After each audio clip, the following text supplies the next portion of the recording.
الله أكبر كبيرا.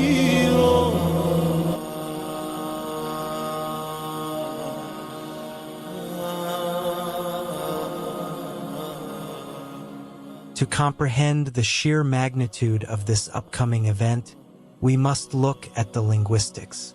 In the Arabic language, the word malhama comes from a root word that translates literally to a slaughterhouse or a place of cutting meat. Its plural form is malahim. The scholars of Islam explain that this word was chosen by the Prophet Muhammad, sallallahu alaihi wasallam, for a specific, sobering reason. The Malhama will be a war of such brutal, unprecedented intensity that the battlefield will resemble a literal butcher's shop of human flesh. Countless lives from both the side of righteousness and the side of falsehood will be cut down. Miles of open land will be completely covered with rows upon rows of bodies. In Christian eschatology and biblical prophecy, this exact event is mirrored and referred to as the Battle of Armageddon. In Islam, it is called Malhamatat Uzma, the greatest slaughter, or Al-Malhama Al-Kubra, the Grand War. The Sahaba Abdullah ibn Mas'ud, may Allah be pleased with him, warned that the Malhama is nothing to rejoice about. It will be so devastating that if a man has 100 children, 99 of them will be slain, leaving only one survivor. The tragedy will be so immense that when the war ends, the surviving soldiers will find absolutely no joy in distributing the spoils of war, because the trauma of what they witnessed will completely shatter their hearts. When we look into the collection of hadiths known as Kitab al-Malahim, the chapters of great wars, we discover that the end times will not feature just one isolated conflict. The usage of the plural word malahim indicates a series of intense, fast-paced bloody battles that eventually merge into a prolonged, years-long global war. According to authentic narrations, this ultimate conflict will take place between the Muslim armies and a force described as the Romans. A narration by Nuaym bin Hamad states that when two ancient ruling powers, ancient Arabia and ancient Rome, re-establish their prominence, the Malhama will ignite between their hands. But this raises a critical question for the modern mind. Who are the Romans mentioned in the prophecies? During the time of the Prophet Muhammad, sallallahu alaihi wasallam, the term Rome did not refer to a singular political country like modern Italy. Rather, it referred to a vast European ethnic race. It comprised two main groups: the Greek Slavic Eastern Romans and the Latin-speaking Western European Romans who spread across Eastern Europe and Asia Minor. The Arabs also historically referred to them as Banu Asfar, the children of the yellow, due to their fair complexion.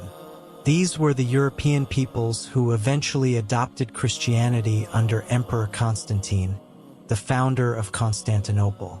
Therefore, when the hadiths speak of the end-times Romans, they are referring to a unified European-Western alliance that will re-emerge as a dominant superpower before the Day of Judgment. The prophecies provide us with a highly detailed, step-by-step chronological roadmap of how this cataclysmic war will actually begin. The Prophet Muhammad, sallallahu alaihi wasallam, revealed that in the initial phase, a historic peace treaty or truce will be signed between the Muslims and the Christian Western Romans. The Prophet, sallallahu alaihi wasallam, said, "In the future, you will make a secure peace treaty with the Romans. You and they will unite as a joint alliance to fight against a third enemy behind you. The identity of this third enemy is unknown, but the Muslim Western coalition will launch a campaign, achieve a total victory, gather massive spoils of war, and return safely. However, during their journey back, the alliance will stop to rest in a hilly, open field. It is at this exact location that a monumental betrayal will take place. A Christian Roman soldier will look over the massive victory, lift up a crucifix, and shout loudly, "The cross has conquered." A Muslim soldier, hearing this theological insult, will become deeply offended and reply, "No, rather Allah has conquered." The argument will escalate, and the Muslim soldier will charge forward, striking down and shattering the crucifix. In a fit of rage, the Roman soldiers will retaliate by killing the Muslim soldier. This spark will cause total chaos on the field.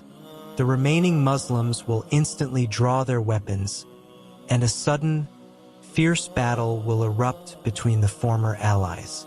Allah will grant this initial group of Muslims the ultimate honor of martyrdom. The surviving Romans will then return to their leadership, declaring that the truce is officially dead and that they are ready to wipe out the Muslim world. They will prepare for the ultimate invasion, assembling an immense coalition consisting of 80 different banners or nations. Underneath each individual banner, there will be 12,000 soldiers, totaling an invading army of 960,000 men. This is the official beginning of Al-Malhama Al-Kubra. When exactly will this global confrontation begin, and where on earth will it take place? The Prophet, Sallallahu Alaihi Wasallam, laid out two major geopolitical shifts that will signal the approach of the Malhama. First, he stated that Beit al-Maqdis, Jerusalem, will become highly populated, heavily developed, and take center stage in global politics. Second, as a direct consequence, the holy city of Yathrib, Medina, will become politically isolated and diminished in its global influence. The Prophet, Sallallahu Alaihi Wasallam, summarized this sequence beautifully. The flourishing of Jerusalem will lead to the decline of Medina. The decline of Medina will lead to the eruption of the Malhama. The eruption of the Malhama will lead to the conquest of Constantinople, and the conquest of Constantinople will lead to the appearance of the Dajjal. Geographically, the epicenter of the Malhama will be the Levant, known historically as Sham, encompassing modern-day Syria, Jordan, and Palestine. The main headquarters and military camp for the Muslims will be located in a fertile valley called Ghouta, situated right next to the historic city of Damascus. The Roman coalition will launch their invasion and station their massive armies in the regions of Amak or Dabiq, which are located near the borders of Aleppo and Damascus. The Middle East will become the primary stage for the final conflict of humanity. The Prophet, Sallallahu Alaihi Wasallam, explicitly detailed the horrifying reality and final outcome of this war. When the forces of Rome line up at Dabiq against the Muslim army, which will consist of the best believers on earth at that time, the Romans will make a demand: "Hand over those among you who previously captured our people, so we may fight them." The Muslims will fiercely respond, "By Allah, never! We will never abandon our brothers to you." The war will begin, and it will be fought in three distinct stages of sacrifice. During the initial brutal clash, 1/3 of the Muslim army will lose courage and flee from the battlefield. The Prophet, Sallallahu Alaihi Wasallam, warned that Allah will never accept their repentance. On the second day, another 1/3 of the army will fight valiantly until they are completely wiped out, and the Prophet declared them to be the most virtuous martyrs in the sight of Allah. Finally, on the third day, the remaining 1/3 of the army will charge forward and achieve a miraculous, decisive victory. This victorious group will be permanently preserved from fitnah for the rest of their lives. Immediately following this victory, the Muslim forces will march forward and conquer the historic city of Constantinople. As they hang their swords upon the olive trees and begin to distribute the spoils of war, a terrifying voice will echo through the ranks. Shaitan will scream at the top of his lungs, "The Dajjal has emerged and has attacked your families." Hearing this, the Muslims will rush back to Sham, only to find that it was a false rumor.